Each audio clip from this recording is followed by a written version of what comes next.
प्रिय मित्रों, हम आराधना समाज के फर्स्ट ईयर मिशन नोविसेस बुधनी से हमारी प्रिय संस्थापिका इस सेविका मदर मेरी फ्रांसिस्का डी शंताल के 50वीं पुण्यतिथि के अवसर पर उसे श्रद्धांजलि अर्पित करते हैं और उनके पवित्र तथा कलात्मक जीवन को प्रणाम करते हैं और आप लोगों के समक्ष उनके जीवन चरित्र का लघु कहानी को एक कवाली के रूप में प्रस्तुत करना चाहते हैं।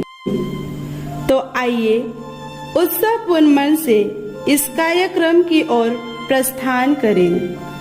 आओ दोस्तों, हम चले संतों की भूमि में, आ मिलकर जाए एक जीवन की कहानी की ओर।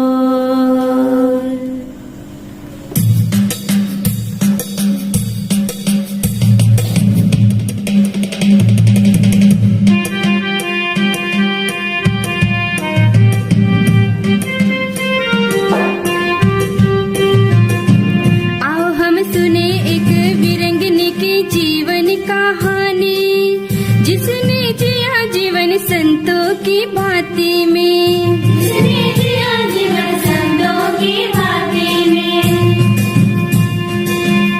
8 दिसंबर 1908 शताब्दी में केरल के शंगनसरी धर्म प्रांत के शंपाकुलम गांव में आराधना संस्था का स्थापना हुआ था। आओ हम सुने एक वीरांगना की जीवन कहानी, जिसने जिया जीवन संतों की भांति में, जिसने जिया जीवन संतों की भांति में। एक दिव्य प्रेरणा से संस्थापक मार थॉमस कुरियल सेरी, एक दिव्य प्रेरणा से संस्थापक मार थॉमस कुरियल सेरी उत्तेजित हुए और फिलोमिना के सहयोग से किया शुरुआत उसने संन्यास जीवन की,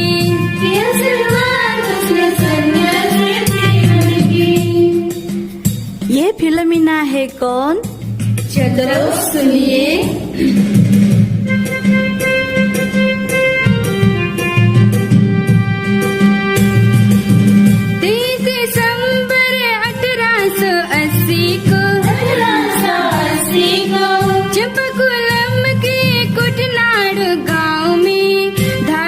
परिवार की इकलौती पुत्री सिस्टर मेरी संताल SBS की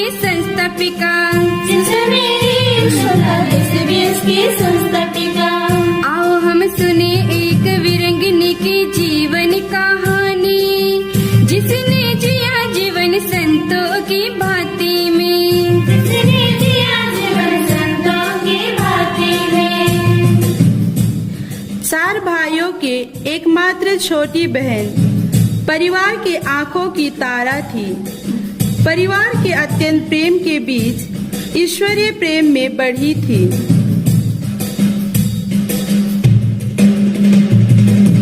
गरीब दलित के प्रति उसका हृदय प्रेम दया से भरी थी, गरीब दलित के प्रति उसका हृदय प्रेम दया से भरी थी और बचपन की उनकी सेवा में जाती थी। इस प्रकार वह सेवा सत्कार करती थी, छोटी सी प्यारी सी नन्ही सी ये बच्ची, छोटी सी प्यारी सी नन्ही सी ये बच्ची प्रार्थना में ईश्वरीय वरदान से कुट कुट कर भरी थी और उसे अपने जीवन में प्रदर्शित की।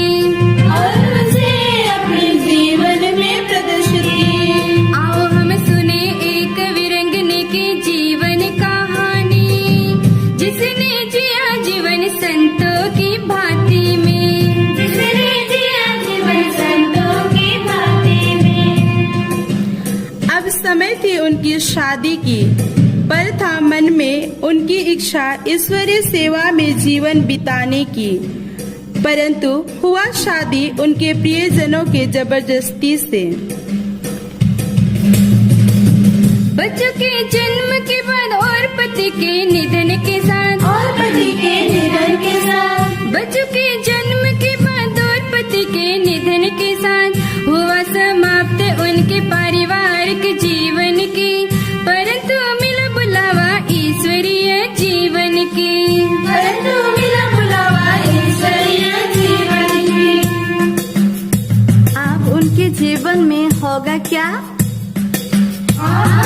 होगा क्या? परिवार वालों ने दूसरी शादी की दबाव डाली, दूसरी शादी की दबाव डाली, लेकिन फिलोमिना ने शादी की विरोध की। उनकी माता ने कहा तुम्हारे जन ने मुझे दुख दिया, परंतु उसने ठाना प्रभु सेवा में जीवन जीने। परंतु उसने ठाना प्रभु सेवा में जीवन जीने। आओ हम सुने एक वीरंगने की जीवन कहानी, जिसने जिया जीवन संतों की भांति में, जिसने जिया जीवन संतों की भांति में।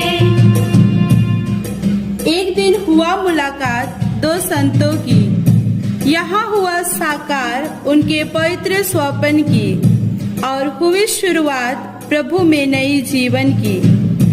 पवित्र बलिदान और माँ मरियम से मध्यस्थ कर पाई शक्ति करने सामना दर्द भरी पल विदाई की।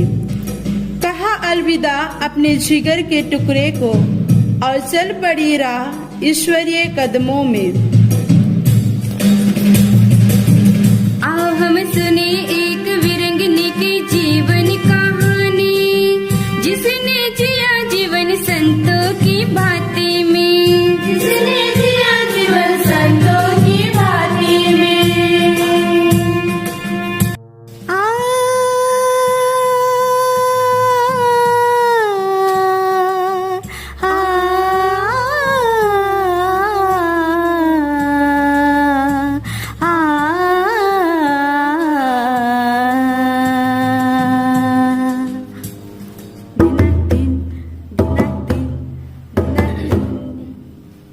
आप लोगों को पता है क्या?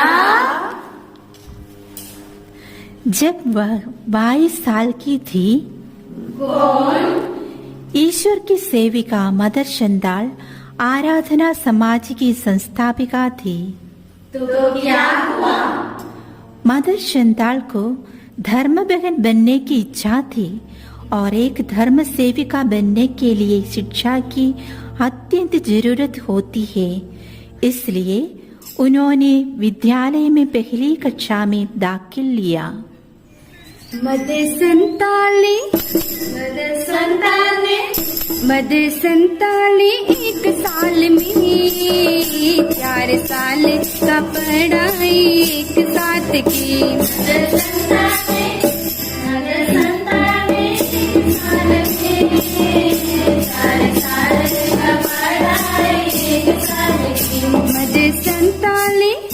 मदर संताली जाति धर्म में कोई भेद भाव नहीं रखी, कोई भेद भाव नहीं रखी। मदर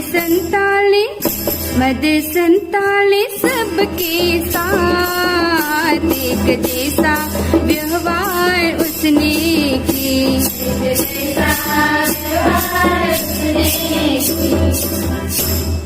जब वह हॉस्टल की मॉनिटर थी, उसने बच्चों को प्रार्थना करना, दूसरों के साथ कैसे व्यवहार करना, अनुशासन में रहना आदि सिखाई। तो सुनिए, क्या आप लोगों को पता है उसका प्यार दूसरों के प्रति बहुत गहरा था। कैसे हम जान सकते हैं उसका प्यार, दूसरों के प्रति उसका गहरा प्यार।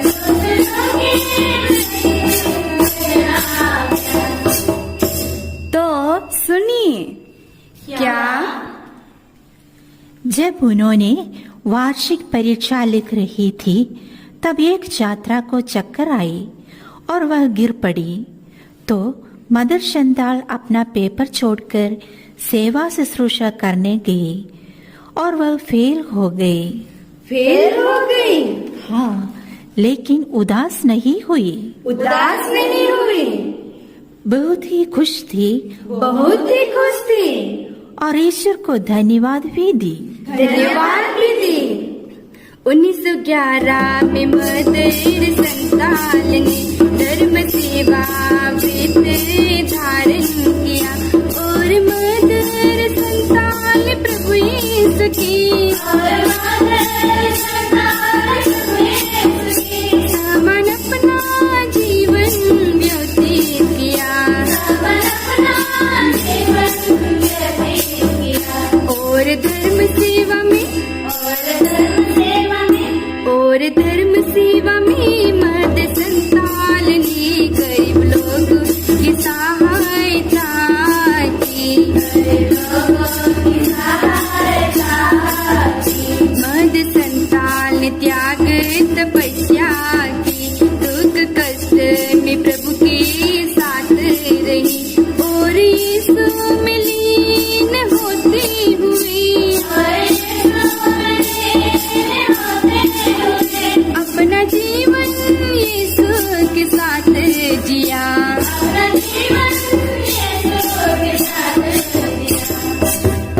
तो सुनिए, क्या जब कभी उनके पास भोजन नहीं रह गई थी तब उन्होंने ईश्वर पर पूरा भरोसा रखी और उनके सदस्य से बोली, चिंता मत करो, ईश्वर हमारे लिए भोजन की व्यवस्था करेगा। और उसका विश्वास सच हुआ। दूसरा दिन ईश्वर किसी के रूप में उनके घर में भोजन की व्यवस्था करा दी। भोजन की व्यवस्था करा दी। तो सुनिए, क्या मद संताल के मन में एक इच्छा हुई, परम प्रसाद में उपस्थित प्रभु यीशु की 24 घंटा आराधना करने की, 24 कॉन्वेंट स्थापना करने की, और उसने संस्थापक से कहा,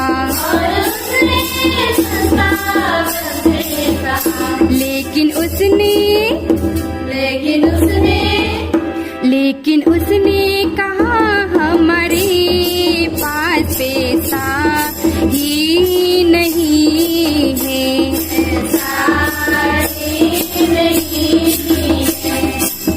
और सुनिए, क्या तब मदर शंताल ने रोसरी को ऊपर उठाते हुए बोली, प्रभु यीशु और माता मरियम हमारे साथ है तो सब कुछ संभव है। और इस प्रकार 5 रुपये और 5 सदस्य से शुरुआत कर आज हम बढ़कर 5000 सदस्य पूरे देश में फैल हुए हैं और उसका स्वप्न सचमुच पूरा हुआ। आज हम 24 घंटे आराधना करते हैं। और सुनिए, क्या मद संताल हिम्मत वाली थी, सरकारी काम काज में आगे थी और बहुत सारा स्कूल की स्थापना की। यद्यपि महिलाओं को पहले समाज में महत्व नहीं देते थे,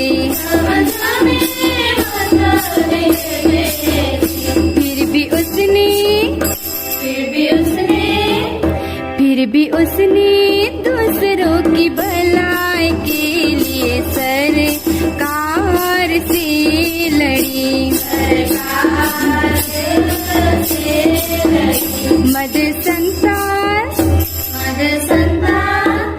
मद संताल हिम्मत न हारी, वह वीर महिला कहलाती है।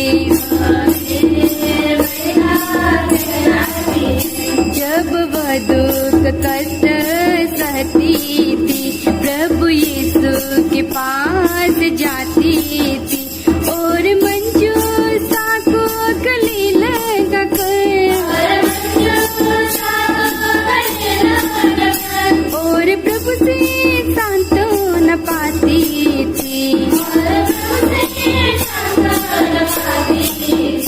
जब कभी वो काम करती